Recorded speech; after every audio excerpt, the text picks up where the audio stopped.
Menga beriladigan savollar, gaplar, Dilnoza Shahriyorovna, men sizni marafoningizda 5 kilogramm, 10 kilogramm ozmoqchiman.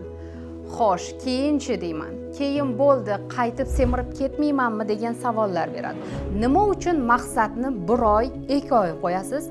Bu sog'lom yurish, to'g'ri ovqatlanish sizga bir umrga kerak-ku. Maqsadni uzoqroq qo'yishingiz kerak. Faqatgina 5 kilogramm ozib olib, bo'ldi, men bir umrga shu vaznda yuraman degani emas. Siz o'sha ratsionda, to'g'ri ovqatlanishda, ongli ravishda kerak bo'lsa bir umr yurishingiz kerak. Sog'lik, ozish, chiroyli qomat avvalambor sizga kerak.